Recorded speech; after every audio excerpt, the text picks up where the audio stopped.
Listen as your day unfolds. Challenge what the future holds. Try and keep your head up to the sky. Lovers, they may cause you tears.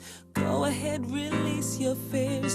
Stand up and be counted. Don't be ashamed to cry. You gotta be bad. You gotta be bold. You gotta be wiser. You gotta be hard, you gotta be tough, you gotta be stronger. You gotta be cool, you gotta be calm, you gotta stay together. All I know, love will save the day.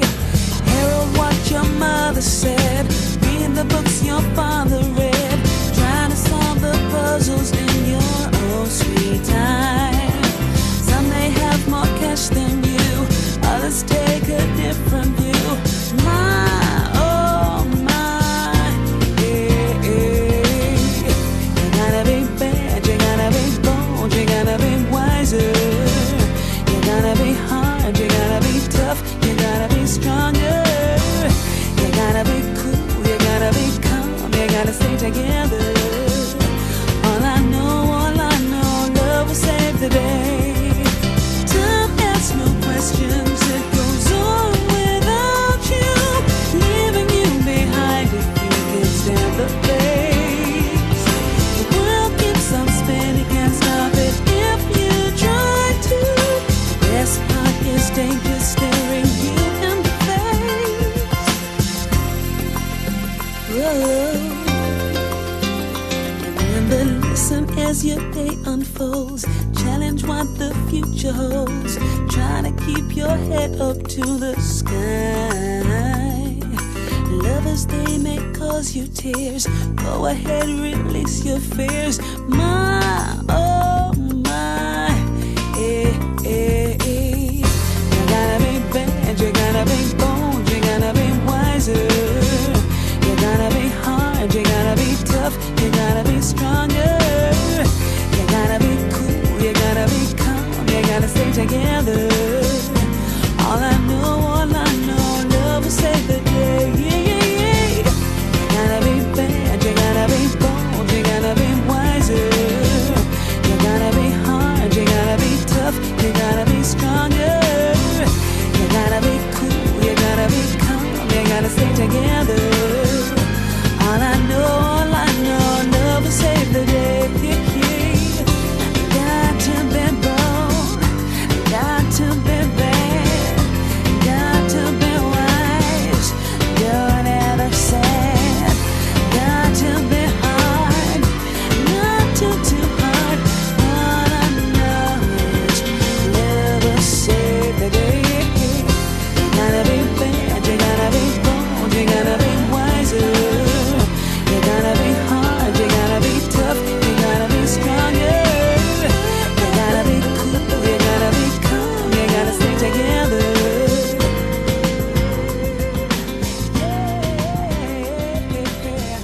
You gotta be bad, you gotta be bold, you gotta be wiser. You gotta be hard.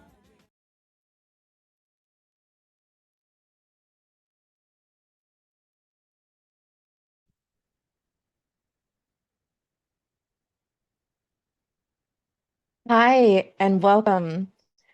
I'm Gretchen Maune, they, she, and I am zooming in from Columbia, Missouri. I am the UUA's Accessibility Resources Coordinator.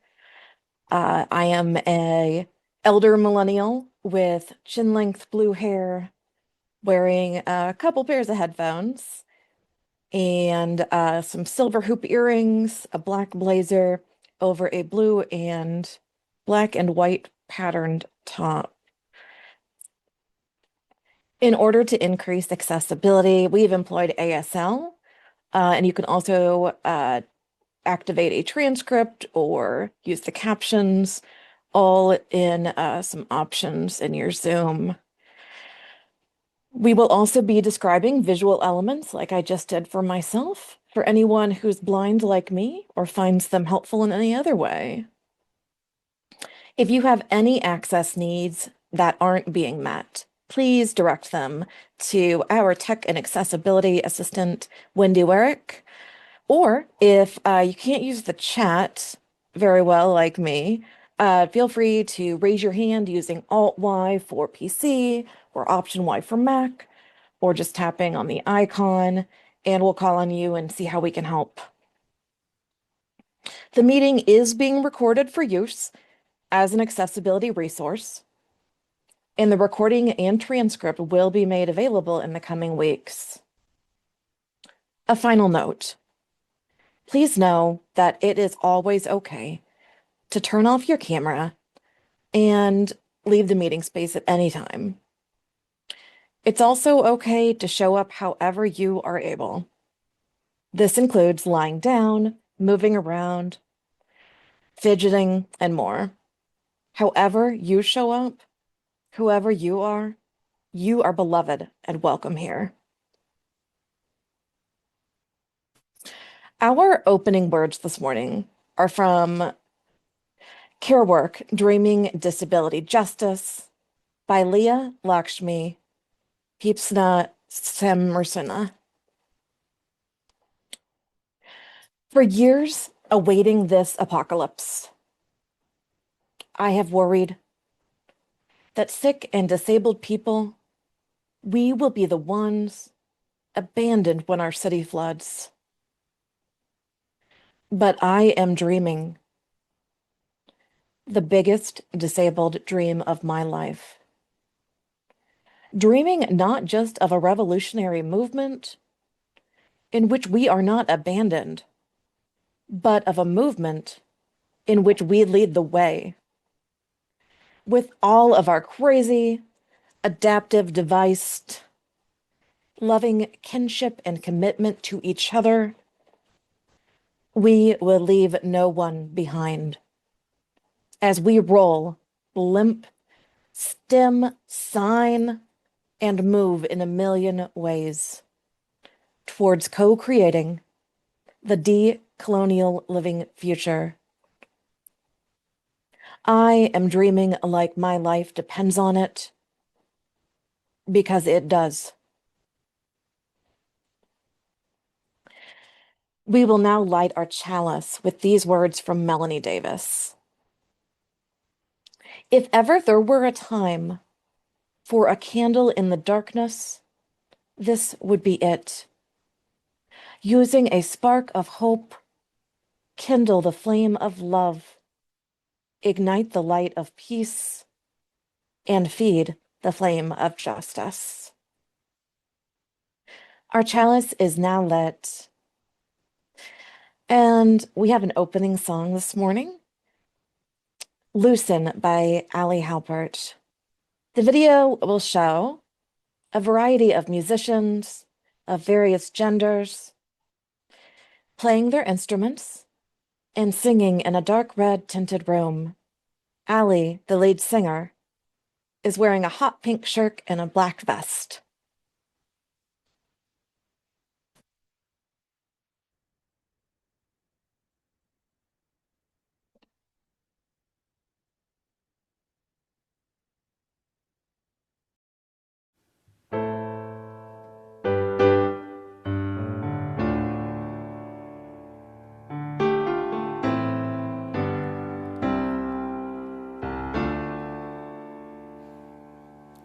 Loosen, loosen, baby.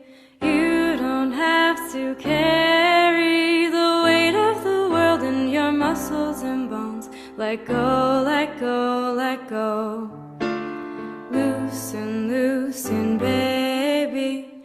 You don't have to carry the weight of the world in your muscles and bones. Let go, let go, let go. Loosen, loosen, baby. You don't have to carry the weight of the world in your muscles and bones. Let go, let go, let go. Loosen, loosen, baby. You don't have to carry the weight of the world in your muscles and bones. Let go, let go, let go. And holy name, will you ease, will you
to carry the weight of the world in your muscles and bones.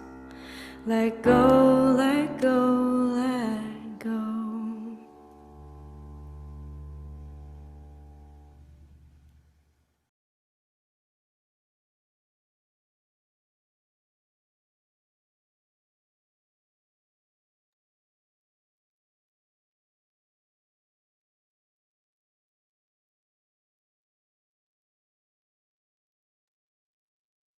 Gretchen, to you.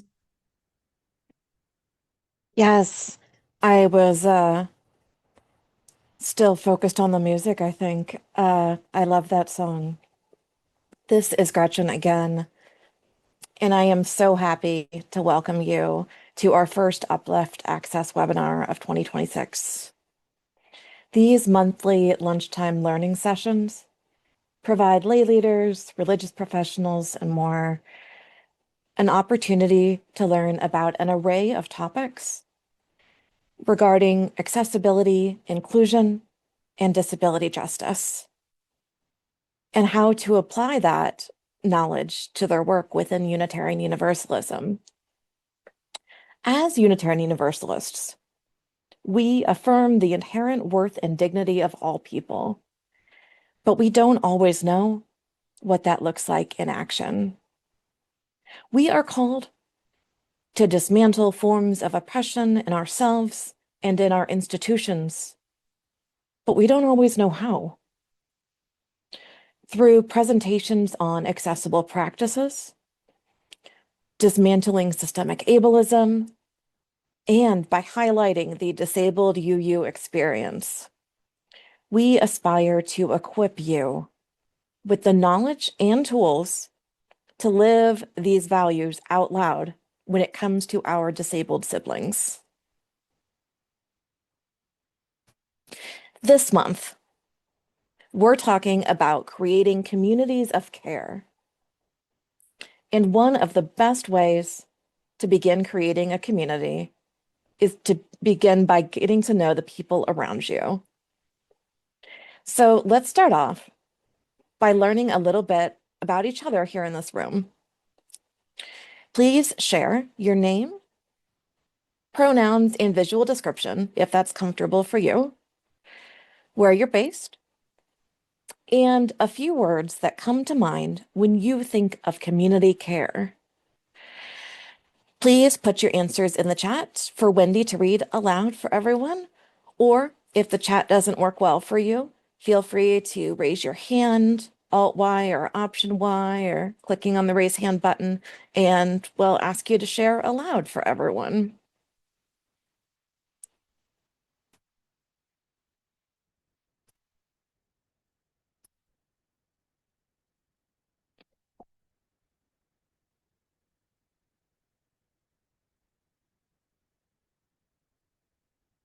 I know for me, when I think of community care, I think I think of potlucks and love and getting rides places because I can't drive.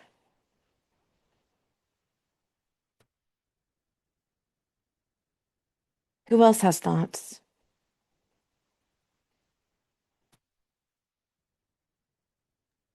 I'm Carol has their hand. I'm Carol Fensel, and I'm in Cincinnati, Ohio. Community care is, for me, is taking care of each other as we have changes in our abilities. I have a husband who's recently having to move to taking a walker every place he goes, and there are a number of amazing number of places that are not very accessible now. Thanks, Carol. Yeah.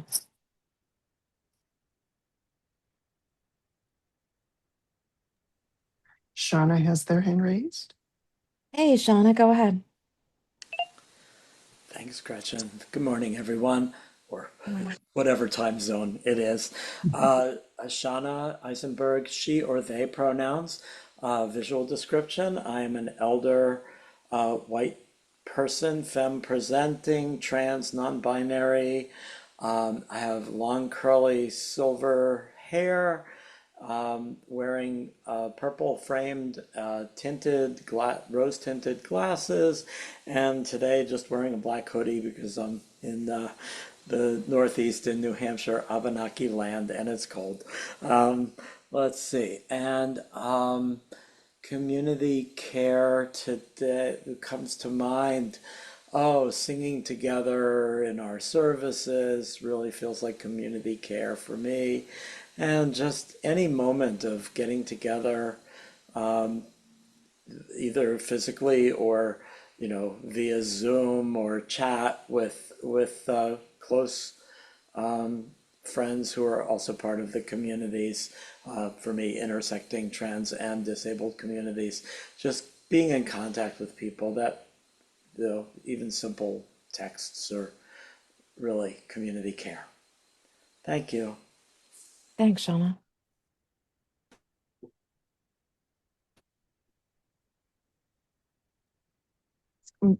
Win or Winnie? Win. Okay. Winnie has their hand It's raised. Win. It's Win. Win. Okay.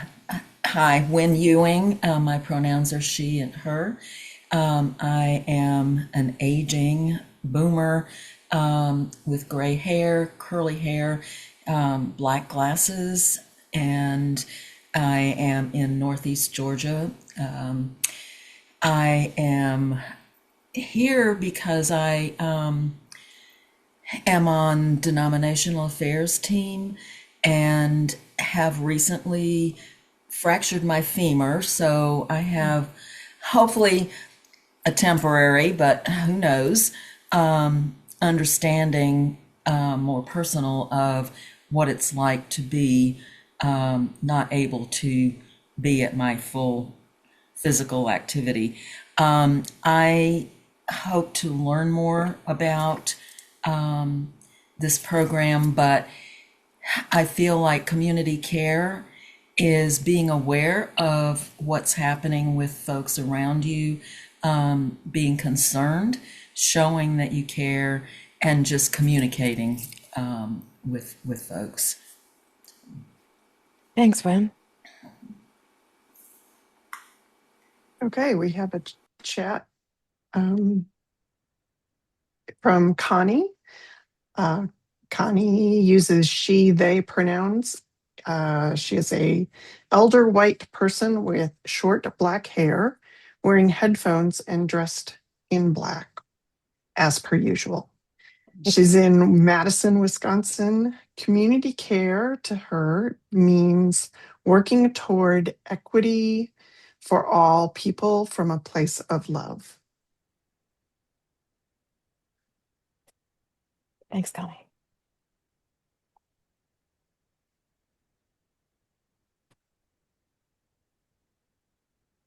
And Leilani has raised their hand. Hey, Leilani, go ahead. Hello, good morning. I'm a disabled Asian queer femme, Gen Xer, red sweater, red headband, and big black glasses. I'm out here in Seattle, which is named after Chief Sealch, a famous Duwamish and Squamish leader whose ideas on ethics and environmentalism continue to be relevant today. I have so many thoughts when I think of community care, but my immediate thing is I think of sharing food, sharing our hope, sharing our resources, skill sharing, the way that when we're together, we automatically start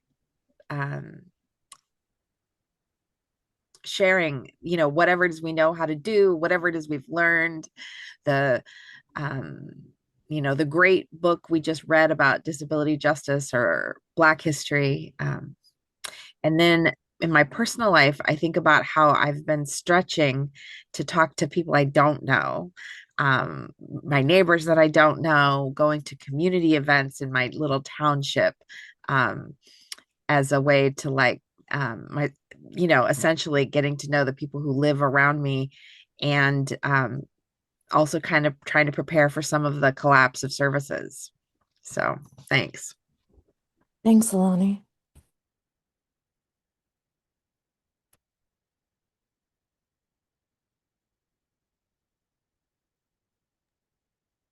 All right, and we have Sivani. Did I say that correctly? Cool. Savani, Pronounce go ahead. Shivani. Shivani. Okay, Savani. thank you. Um, she, her, middle-aged woman with medium-length, wavy brown, blue, and silver hair with bangs and lavender glasses, wearing a gray shirt and sitting in a pink wingback chair. She lives in New Orleans. Wilbancha. Community care is support with chores and basic life tasks that can feel overwhelming, like visiting the doctor, grocery shopping, and listening deeply to each other. And so many other things people shared too. Wonderful. Thanks, Shivani. And I love picturing you in that pink chair. Well, I better move us along. Um, our guest this month, I'm so excited, is Ronnie Boyd. Ronnie, who uses she and they pronouns, is a seminarian at Star King School for the Ministry, pursuing their master's in divinity. She identifies as a Unitarian Universalist, and she also practices African spiritual traditions. Ronnie is a community organizer, centering her work around addressing state violence and criminalization while advocating for healing justice solutions. They currently work for a member of Congress and serve as a liaison to disabled, faith-based, and African American communities. She holds a bachelor's in political science and women and gender studies from San Diego State University, and a master's in women's gender studies also from San Diego State University. Her research interests include womanist theology, US-based social movements, and ethics of violence. Ronnie is pursuing entrepreneurial ministry and aspires to be an abortion doula. She lives in Oakland, California, on Ohlone land in an amazing QTPOC house, complete with a sweet kitty named Mo and an abundance of plant babies. And I am now going to turn it over to them. Ronnie, thank you so much for joining us this morning. Thank you so much for having me, Gretchen. And I really appreciate the UA Uplift team throughout this process. I've been very well taken care of, so thank you. So my name is Ronnie, she, they pronouns. I am a fat black femme wearing a pretty bright red dress. I have box braids that are blondish brown, and I am wearing pink sparkly glasses. And I'm coming today from my home in Oakland, California. And it is a beautiful day so far, just a little bit wet. Um, but I have to say, I'm really excited for today's presentation that I've created and also the discussion that will be woven in throughout our time together. And if at any point you have questions, I encourage you to put those in the chat, and I know there will be a Q&A at the end as well. So if we could just start the slides, the first slide deck, please.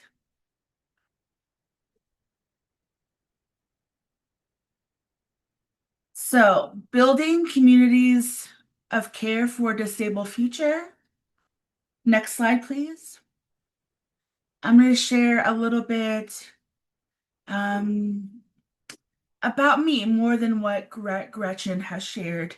I am UU. I am a seminarian organizer. I'm also a friend. I'm a little sister. I'm a community member, I'm a roommate, I'm a colleague. I consider myself an agent of peace and chaos. I think they both have their place in the world. I am disabled. I am a psych survivor, and I am a survivor of child abuse and sexual assault. And I understand myself as a builder and a weaver. And there's a picture of me that was taken by my friend Ave in her home. Um, so a brown skinned fat femme, black femme, sitting on a couch with her hand leaning on her, leaning on her hand, smiling at the camera. She is wearing pink sparkly glasses and a Miss Frizzle t-shirt that is black with light purple, green, and blue letters reading "Take chances, make mistakes, get messy," and an illustration of Miss Frizzle, who is white with red hair, wearing a purple blouse with a blue collar and a pink and her pet green lizard named Liz wrapped around her shoulders. Next slide, please. So I wanted to share a bit about my disabled story. So I am someone that is newly disabled and also um, has a disability that is invisible to a lot of people. Um, I recently started to use a walker for part of my work, and I'm starting to use one in my personal life as well. So there's a transition from being invisible as a disabled person to being a visible disabled person. And my story essentially started with COVID-19. During the last COVID, it's still going on. If I'm being frank, but the height of it when we were all sheltering in place, lasted about, I want to say 2, if not 3 years. And during that time, I was not my body deteriorated in ways that affected my ability to move around the world with ease. So now I experience chronic pain that makes it hard for me to stand up for a certain amount of the time and be able to walk around. And I also developed asthma during this time, which is a compounding factor um, of of my environment. And in terms of being disabled, in terms of mental health, I'm also a part of what we call the MAD community, where I have a bipolar 1 and PTSD diagnoses. Um, and these experiences do require that I take care of myself in a way that is different than folks that don't have any mental health diagnoses. And my care plan is very complex, but it gives me the structure and grounding to be able to do all the things I enjoy doing. And at this point in my life, I am surrounded by a lot of community care, and my self-care practices have been merging into community care, uh, which I'm realizing for a lot of us. Community care is what keeps us alive, and self-care is a part of that, but we tend to need more than just ourselves to keep ourselves nourished and alive. Um, in this conversation, I wanted to talk about fostering communities of care. So when we say how do we, as disabled folks and able body folks, develop communities of care together? And that was really the impetus for this conversation. And I wanted to go through a few of the factors that we need to consider if we are going to build a world where disabled folks are affirmed. Next slide, please. So I want us to start with a bit of a reflection and share. Um, Share a time when you felt truly cared for. What was going on that made you feel this way? And I believe we're sharing in the chat, and then when Wendy can share out, or you can raise your hand as well.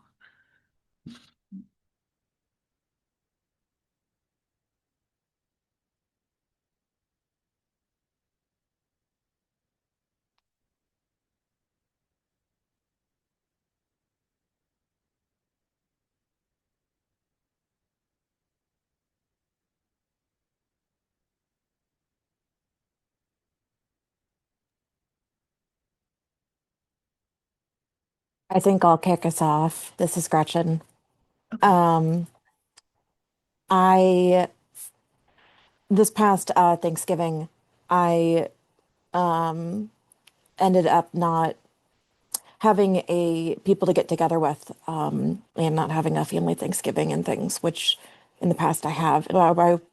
I was home alone, and a friend of mine, a fellow lay leader at my congregation, showed up to my apartment with multiple Tupperware containers full of Thanksgiving food, that were all, and making sure that there was no turkey because I'm a pescatarian, but tons of amazing, rich, tasty sides that she had cooked from her home. And I felt very cared for. Mm. Thank you for sharing that, Gretchen. It's good and useful.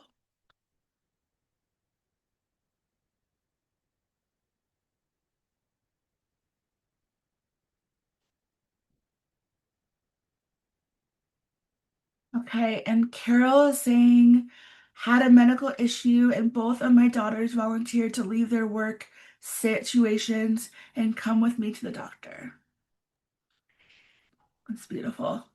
And Um, Connie is saying, would you like to continue to read? no, go ahead. Okay. I just was trying to get other things set up. Okay. Connie says, I missed the last 3 weeks of a semester of grad school due to surgery. My toughest professor made a point of stopping to see me in hospital and reassured me that school was the least important thing at this time.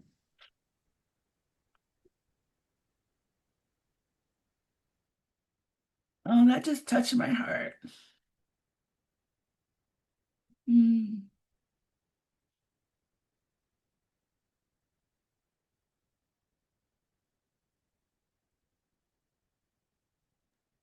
Okay. And Wynn says care included visits, food, transportation, chores by families, and so many friends following the fracture of a femur and 4 weeks of hospital and rehab.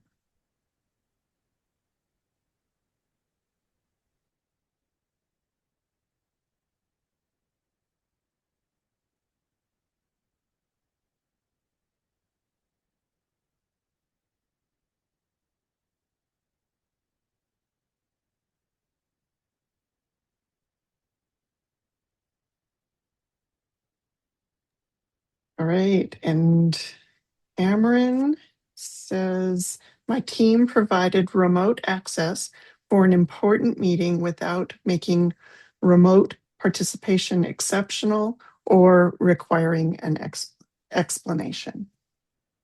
And Shivani has their hand raised. I had a very major surgery about little over a year ago, that left me disabled for like 3 or 4 months. And I had a friend move in with me, and my church put together a meal train. So I always had food, and people would sign up to come visit me. And a really great piece of community care. My harp teacher loaned me her wheelchair so that my friend who had moved in with me would take me to the park and walk me around the park once a week, so I could see birds and visit the trees. And that was a thing that like gave my spirit the joy to continue with the healing process.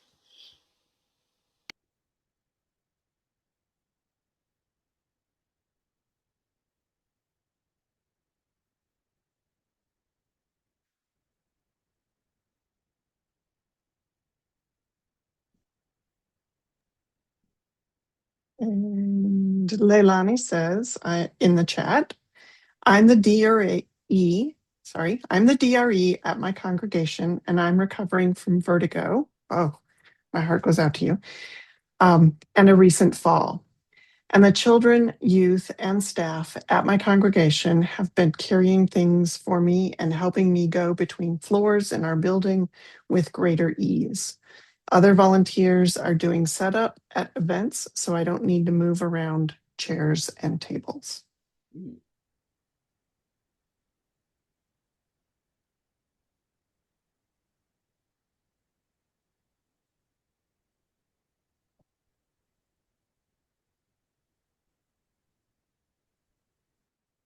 I wanted to name that a common theme I'm hearing are about people not necessarily going out of their way, but being willing to do things differently so that you could get the care and support that you need. And I think that's a beautiful illustration of the type of care and love that we can offer each other.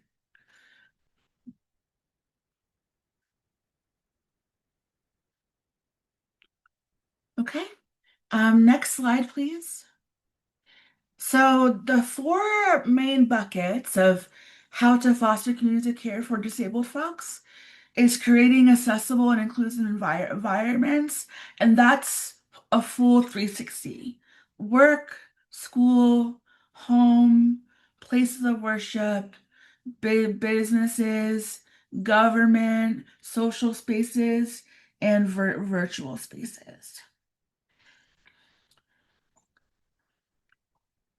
And I think that in the disability justice world, that there is an understanding that these are also places of learning and growth for everyone, even as disabled folks, as we learn how to care for each other across our different disabilities. And then autonomy and dignity over paternalism. Disabled folks, we know what is best for ourselves and not the state and not medical institutions.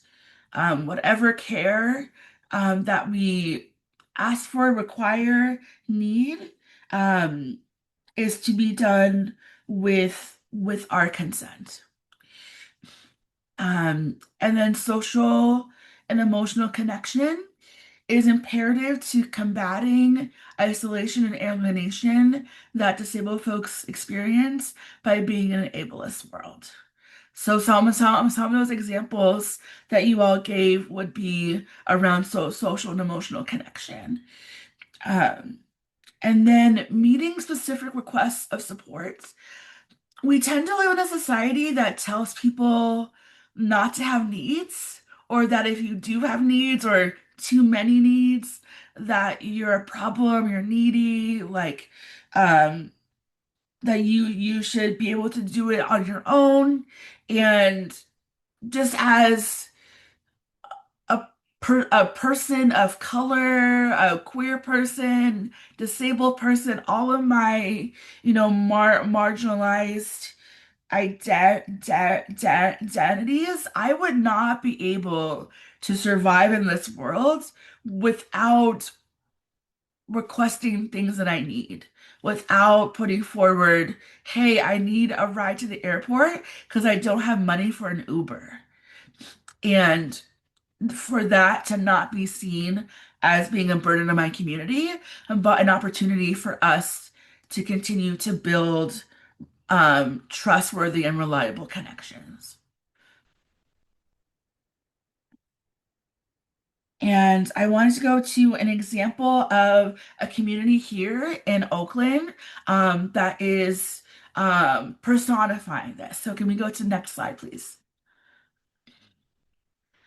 So the Disability Justice Culture Club is a collective of disabled and neurodivergent, queer, trans, and BIPOC folks that is rooted in disability justice.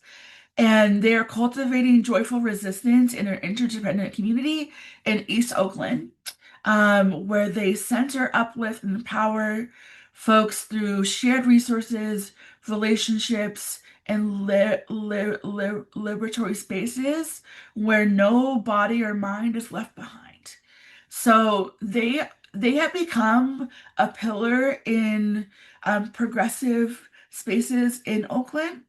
Um, they not only offer um, some housing opportunities for disabled folks, but in their club and in their collective, um, they do skill sharing, they do mutual aid, they host social events, celebrations, and it's definitely a collective that is taking no one is left behind to its most freeing liberatory end. Um, that I have seen out here in the Bay Area. Um, and um, I think that more or organizations could form in this way if there was a demand for it and also funding for it. So there are a lot of great ideas out here. There just isn't a whole lot of funding to do things that are outside of the box and outside of the nonprofit and industrial complex, unfortunately. Um, but I wanted to hear about y'all's experience. Can we go to next slide, please? Are there any communities where you live that are affirming of disabled folks and our experiences? Perhaps like a group, a collective, or even a small group or your circle in your community that you have seen that have illustrated some of these characteristics?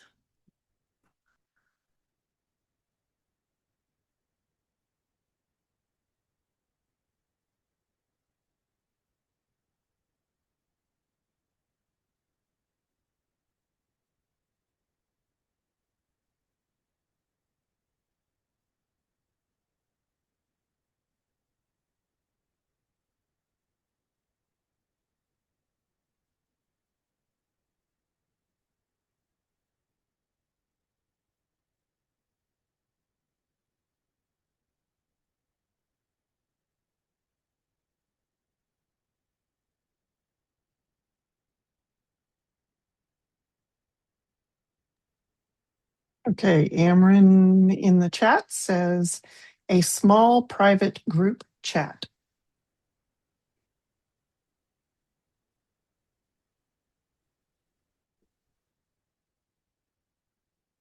I like a good group chat.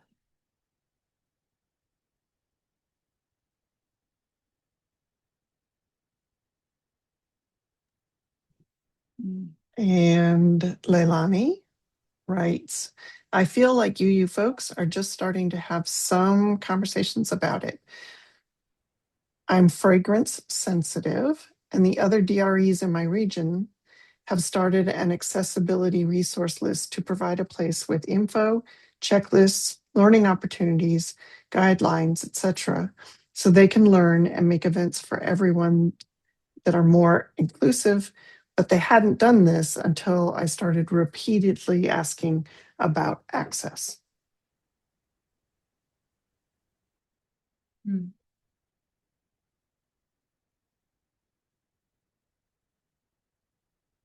Mm. Connie has their hand up. Just check that my microphone's working, is it? Yes. I'll be brief that we converted at my UU congregation. We no longer have a membership committee. We've chosen to have a connections shared ministry team to be radically welcoming to visitors and newcomers. And part of that effort, I am a person with significant hearing loss, and I have had one my entire life. And I wear hearing aids, And I really struggle to hear in our large atrium auditorium. And so I'm also an audiologist, speech and language pathologist. So our small group, the Connections Group, is hosting a series of workshops, presentations to all comers to help mitigate, navigate the effects of hearing in this cavernous atrium that we have. So I've got that prepared, and we'll meet and present for the first time on March 8th. I'm really excited about it because I personally had done all this work to like figure out how to hear my ministers, and I'm excited to share that and hopefully people see that as supportive. And it's leading us to, well, what does that mean for abilities and disabilities within our congregation? It's never been really directly addressed. And I'll just wrap up saying, as a communication specialist, um, I I see ableist and hear ableist language all the time about why didn't you just, and oh yeah, we have that piece of paper somewhere, that kind of thing. So I'm excited about the conversation. It's caused me to push, push. Thank you. Thank you, Connie. And Shauna in the chat says, I live in a rural area, so don't know of organized communities. However, I've been in contact with a couple of other neurodivergent folks about creating meetups.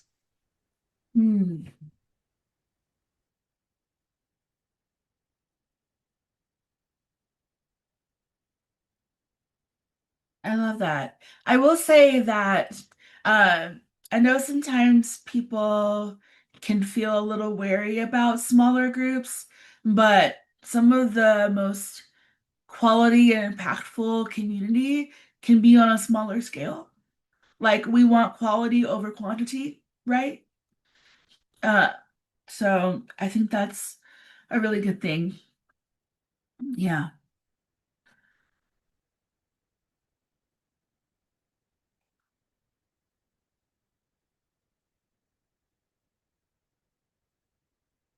So this is one of my guiding quotes that since I guess what we're calling the world that is collapsing and a new world is coming kind of era that I feel like we're in collectively as a country, as a world, as a faith. Our faith is also has been going through a transformational process the last few years. And this quote, there's nothing new under the sun, but there are new suns by Octavia Butler gives me hope that even though things are changing and that things aren't necessarily new, but that the opportunities that we have before us can be new to us and bring us what we need to live thriving lives and existences. Um, and I did want to bring in current events to the conversation because as we're talking about building a world where for communities of care for disabled folks, we need to acknowledge how our current society is not conducive to any of that. Specifically talking about um, ICE and how they have, they are dehumanizing everyone, specifically targeted people, but they have specifically um, been withholding um, basic care and dignity from disabled people in ICE detention and also as they are kidnapping people off the streets. So as we think small scale in terms of our lives, we also need to think large scale in terms of communities of care as an approach to how we want to be as people of faith, and also as like a bit of a politic, like communities of care. What does that look like when it comes to the structures of our society? Um, and we all know about the big, beautiful bill and how disabled folks are being negatively impacted in terms of healthcare and social safety nets, where money is being funneled from our communities into funding um, warfare. Um, that a disabled future, we need to think about the various aspects that prevent that from happening, and having more frank conversations about imperialism, about colonialism, about white supremacy, about anti-Blackness, about patriarchy, because disabled folks are across all communities. Myself, I'm Black, I'm queer, I'm fat, I'm disabled. I can't pick one of those out and just isolate it. It's all connected and in conversation with each other. Um, so I just wanted to encourage us, as I know we don't have all day today, but as you think through what you've heard here today, that you think critically about um, when we say communities of care in a world that is disabled and free for all of us, that it means all disabled people of all backgrounds. Um, yeah, and that is all I have. But next slide, I did want to do a little follow up. Um, so thank you for hearing me out today. I'm a very open person, so if you want to email me, follow me on Instagram or Blue Sky, I am very accessible. Um, I really love building community. Sometimes it will take me a minute to get back to you, but I will get back to you. Um, and just to share the image, my best friend took this photo of me, um, and it says fat Black femme wearing fall colored clothes sits on a log in the forest with green trees behind her, and she is smiling. And that's how I want to leave you all today, with a smile and some greenery, um, as we carry on in our day. Thank you so much for your time.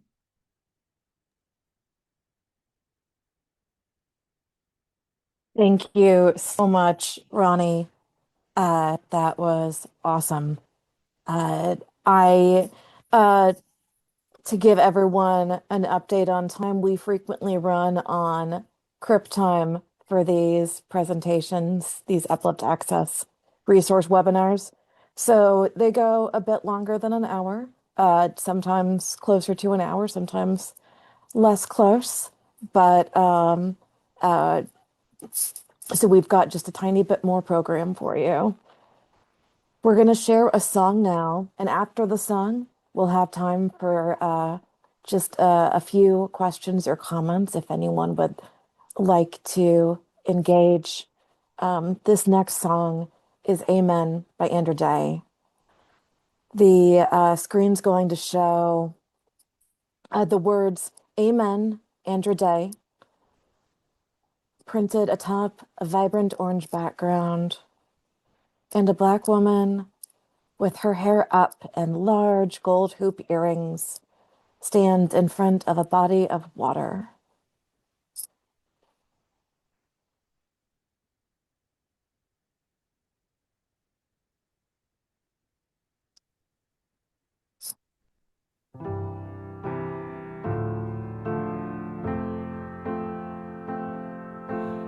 can't remember why I'm feeling this way. I guess I should be crying, but my heart just won't obey. It feels strange to be happy as I lie here on the rooftop in the rain. I say,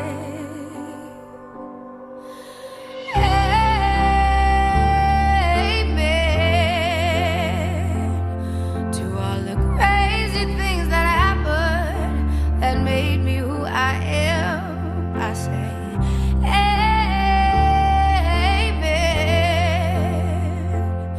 to everyone who ever hurt me. I'm stronger 'cause of them, amen.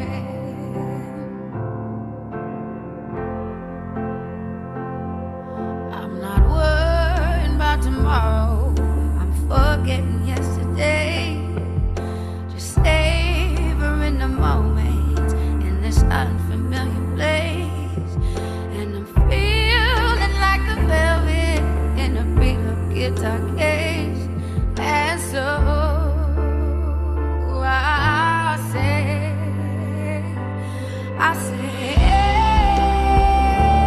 amen to all the crazy things that happened that made me who I am. I say, amen to everyone who ever hurt me. I'm stronger 'cause of them, amen. Oh, life is so bizarre. How do we have to be so hard on ourselves? I think I found a way to smile and be okay with myself, with myself. Amen to all the crazy things that happened that made me who I am. Amen to everyone who ever hurt me. I'm stronger 'cause of them. And I might not have the answers, but the questions make more sense. Amen.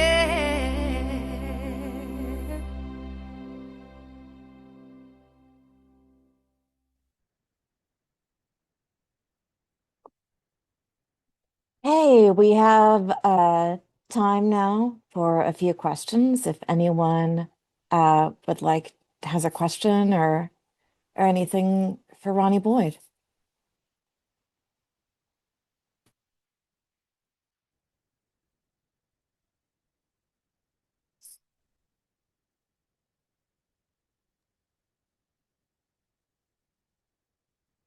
Cameron says, thank you, Ronnie. Your presentation and photos gave me so much joy. Awesome. Yay.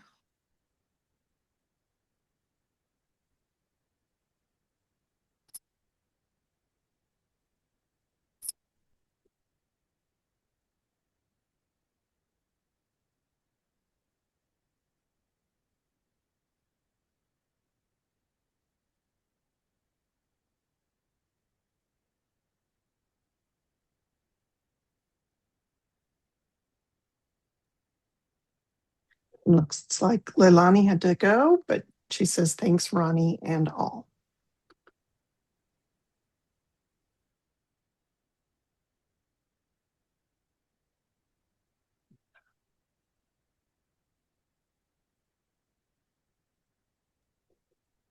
Shivani says, thank you. I'm also a Star King student. It's exciting to see your work. Thank you.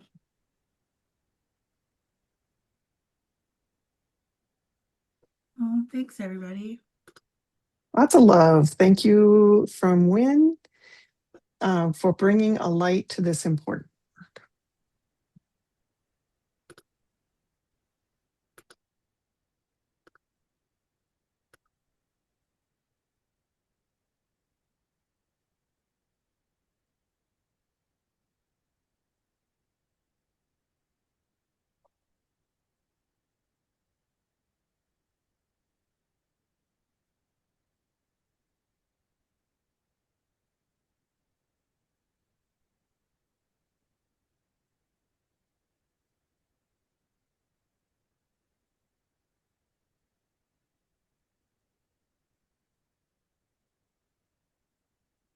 Anything else coming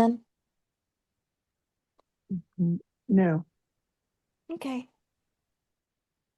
Cool. Well, of course, Ronnie shared many ways to get a hold of them and connect. As you, if you're like me, you might process some now and some later, and then have questions and thoughts to share. And there are ways to talk to Ronnie about that. So I just want to thank everyone who is listening or watching, engaging in whatever way they engage in this work of love and radical welcome with us today and in the days to come. Thank you so much to Ronnie Boyd for joining us today. Thanks to Wendy Wyrick for managing tech and the chat, and thanks to Heather, our ASL interpreter. And now we have one more song that is also pretty feel good. It's Stevie Wonder, For Once in My Life. The video will show a dark stage with Black performers and musicians. Stevie Wonder is out front in his signature black sunglasses, wearing a black blazer with silver chain lapels.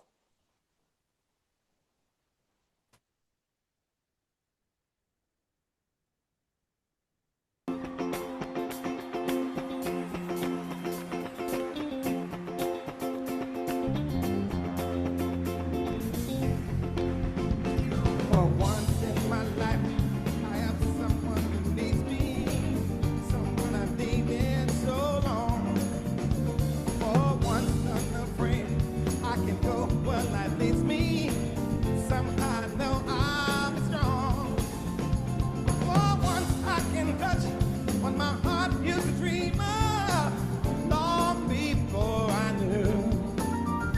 Oh, someone warm like you would make my dreams come true, yeah, baby. For once in my life, I won't let sorrow hurt me, not like it's hurt me before. For once I have someone I know won't desert me, I'm not alone anymore. For once I can say, this is mine, you can't take it. Long as I know I have love I can make. For once in my life, I am someone who needs it. Hey, hey, hey, hey, yeah. For once in my life. For once in my life.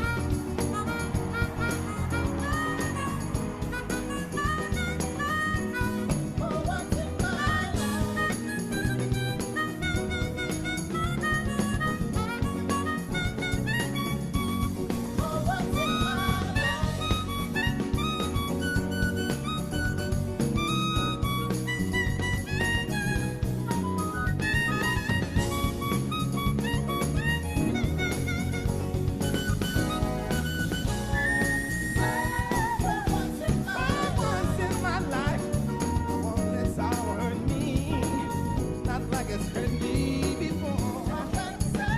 For once I have someone I don't want to hurt me, I'm not alone anymore. For once I can see, this is you can take it, long as I know I have love I can make. For once in my life, I am someone who needs me. For once in my life, there's someone that needs me. For once in my life,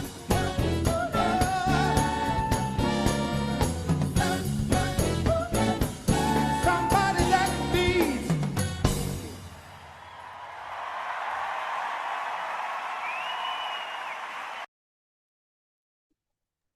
Thanks, y'all. Our next webinar will be in 1 month on March 26th. So stay tuned. It's also on a Thursday at 11 Eastern. And subscribe to our newsletter to stay tuned to what's next. You can visit the link in the chat to subscribe, reach out to me. You can get me at accessibility@uua.org. Thanks so much.